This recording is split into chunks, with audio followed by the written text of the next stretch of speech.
Hoje é dia de Agatha Christie aqui no Livros e E-Books e dando sequência ao projeto Os Venenos de Agatha Christie, a nossa conversa de hoje é sobre o segundo livro do projeto, É Fácil Matar.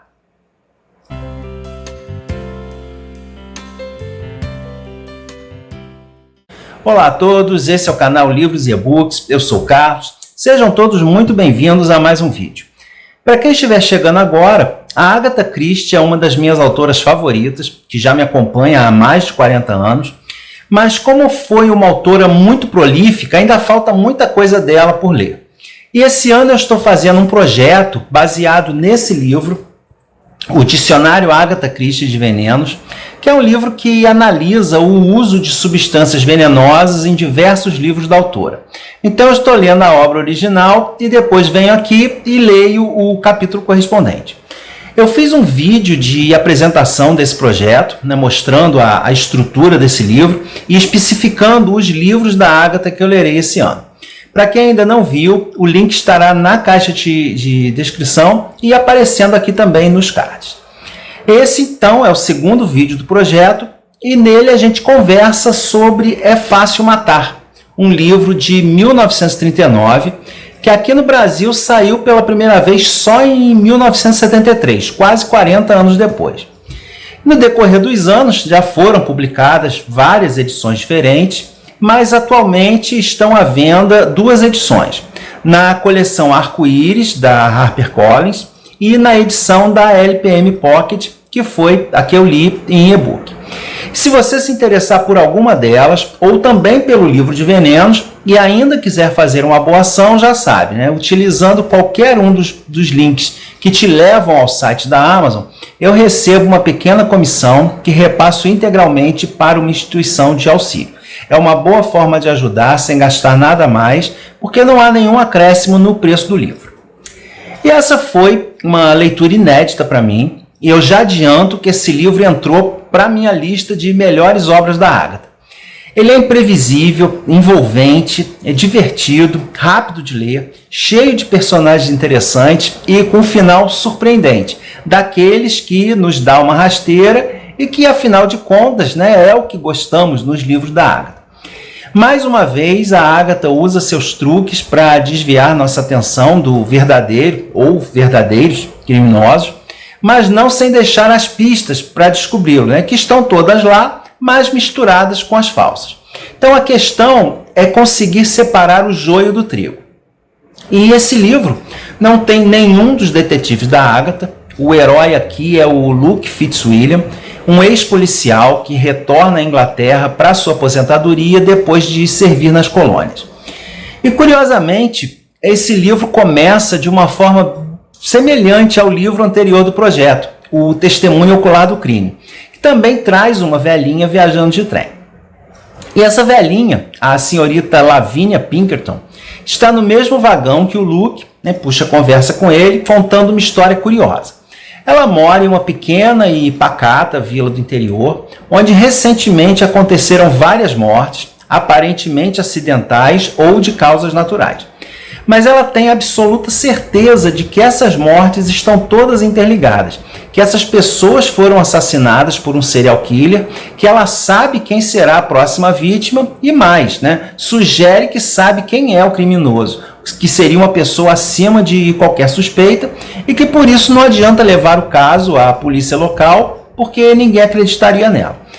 Por isso ela está indo a Londres denunciar o suspeito diretamente à Scotland Yard. É óbvio que o Luke também não acredita nela, acha que a velhinha está fantasiando, não dá a menor importância ao caso, até que no dia seguinte lê no jornal a notícia de que a velhinha havia sido atropelada e o motorista fugiu. Como ele mesmo diz, uma vez policial, sempre policial. Ele fica com aquilo na cabeça e resolve investigar por conta própria. Afinal de contas, a história é tão bizarra que ele mesmo não quer passar por idiota levando o caso à polícia sem nenhum tipo de evidência. E como se trata de um povoado bem pequeno, daqueles onde todo mundo se conhece, e como o local é conhecido por ter várias superstições envolvendo magia negra, rituais antigos, então, para ir ao local sem levantar suspeitas, ele usa o disfarce de um pesquisador coletando material para um livro sobre o assunto e se hospeda na casa da prima de um amigo, a Bridget. Na verdade, não na casa dela, porque ela era secretária de um ricaço da região, o Gordon Whitfield, que nasceu na vila, filho de um sapateiro, enriqueceu e agora é um milionário, dono de uma cadeia de jornais. A Bridget era sua secretária, mas agora os dois estão noivos. E o Lord Whitfield é uma criança crescida, é egocêntrico, seu único assunto é falar elogiosamente de si mesmo, e fica evidente que esse é um casamento de conveniência, e a Bridget não esconde isso de ninguém. Ela é uma mulher muito inteligente, segura de si, língua afiada, bastante independente e não está nem aí para o que pensam dela. E nessa cidadezinha há um grande número de outros personagens intrigantes. Um coronel aposentado, amante de bulldogs, viúvo de uma das vítimas, o dono de uma loja de antiguidades que detesta vender uma peça porque é apegado a elas, além de estar envolvido com magia negra e supostamente promover sabás em uma floresta próxima. O ex-médico auxiliar da localidade, que foi promovido a titular porque o outro também morreu ou foi morto, um advogado que ninguém sabe muito bem qual é a dele. E por fim a senhorita Wainfleet, uma solteirona que já foi noiva do Lord Gordon, mas acabaram brigando e desistindo do casamento. E as possíveis vítimas também eram bem peculiares. A já citada esposa do coronel Horton, que vivia doente e alegava que as enfermeiras a estavam envenenando, o dono de um pub mal afamado, que vivia bêbado, caiu de uma ponte, um menino endiabrado que caiu de uma janela enquanto limpava as vidraças, e as duas mais estranhas, o médico, que morreu de um machucado na mão, que infeccionou, e uma moça que tomou tinta para chapéu no lugar de xarope para tosse. E essas são só as mortes que aconteceram antes do começo da história, porque ainda acontecerão outras. Então esse é um livro em que a cada momento nós temos aí um cadáver. E logicamente, no decorrer da sua investigação, o Luke descobre que todos esses personagens, tanto os vivos quanto os mortos, escondem passados nebulosos e tinham algum tipo de picuinha uns com os outros. O Luke não parece ser um investigador muito brilhante. E quando o livro foi lançado, alguns leitores reclamaram da ausência do Poirot.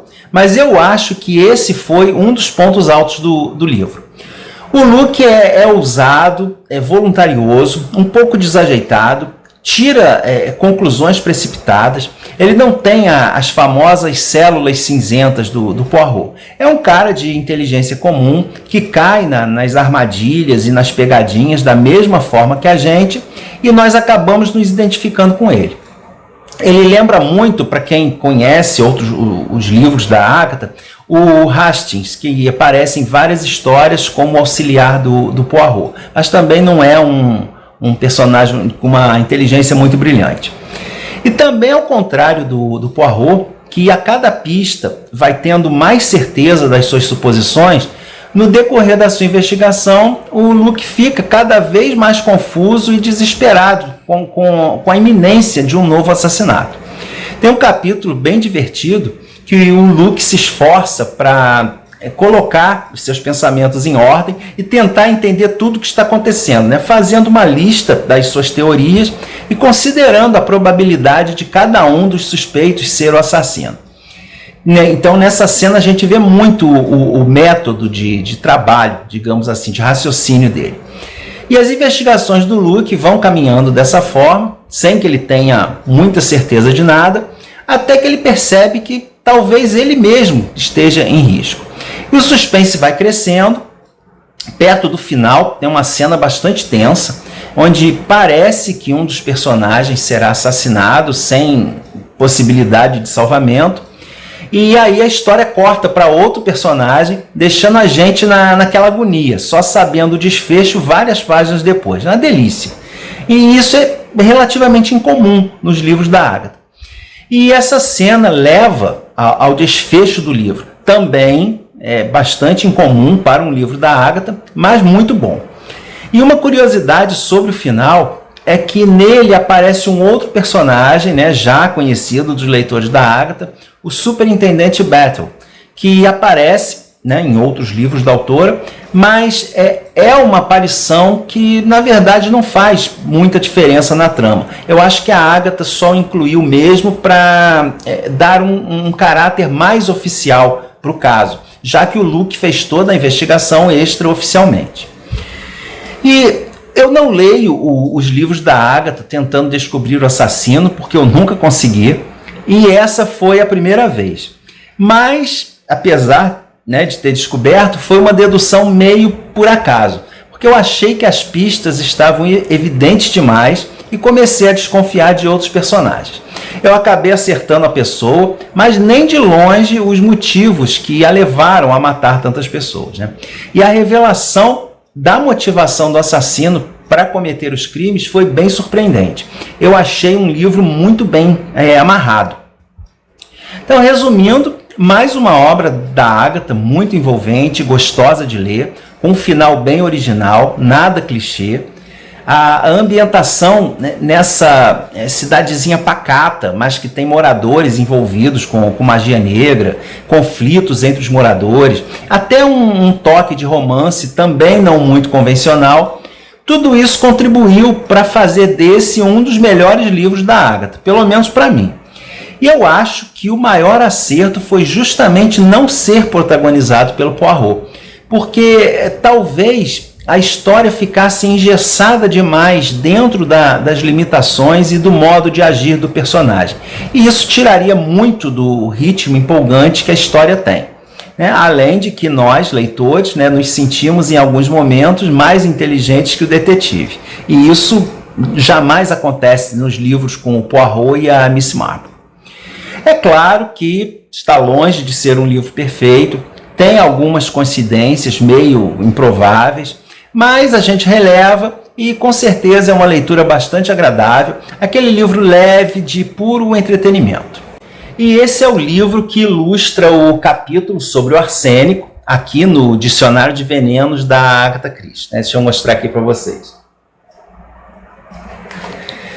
O elemento, o arsênio, é o 14º elemento químico mais comum na crosta terrestre, está presente em quase todos os materiais, mas em doses ínfimas.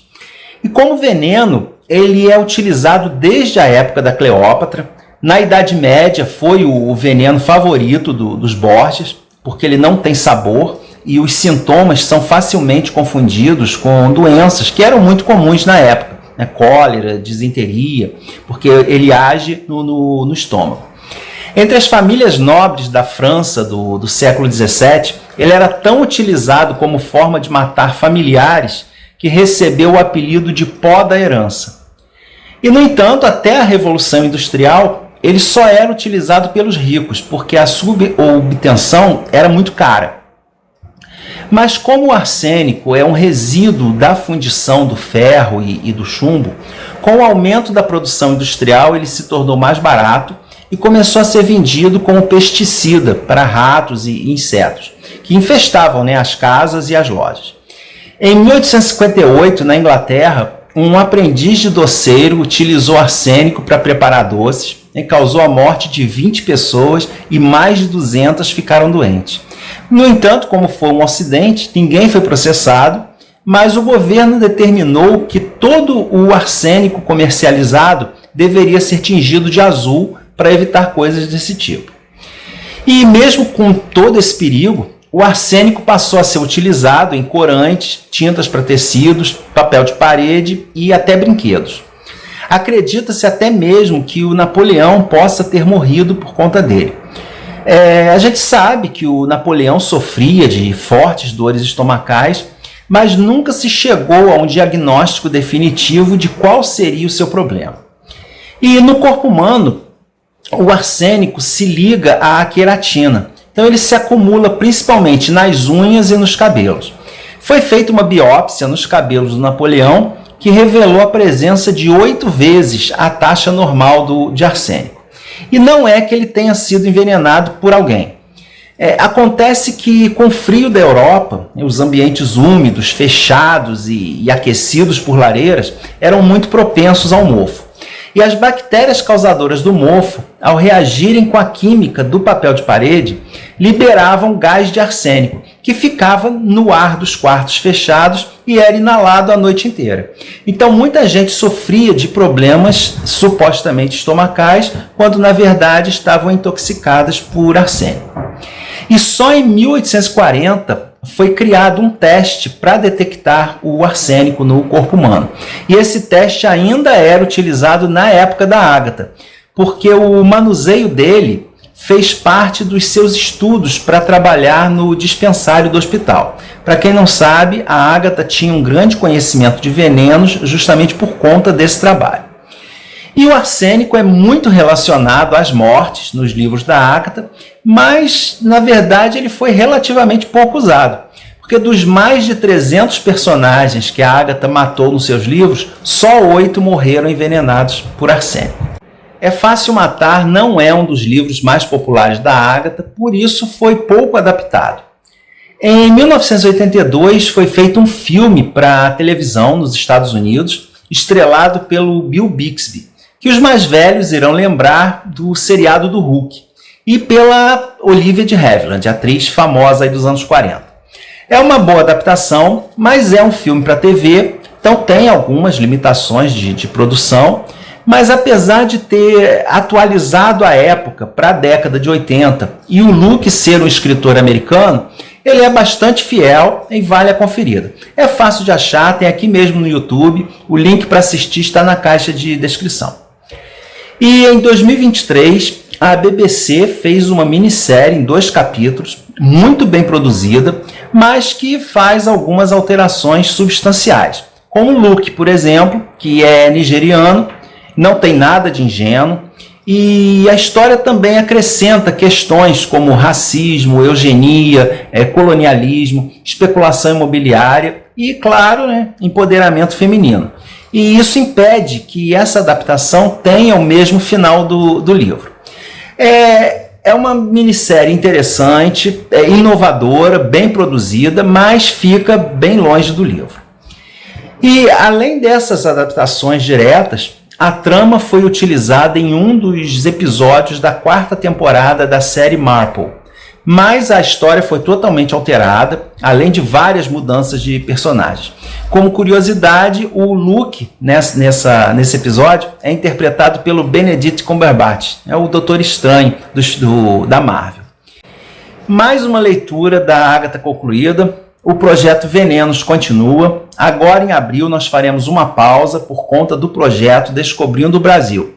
Mas em maio, estamos de volta com a leitura de Um Brinde de Cianureto, que já evidencia no título qual é o veneno que será utilizado. Então, no último domingo de maio, a gente conversa sobre ele. Muito obrigado a todos que assistiram, que estão acompanhando o projeto. Não esqueçam da curtida. Eu aguardo os comentários de vocês para que a gente possa interagir mais um pouco, ok? Um grande abraço e até o próximo vídeo.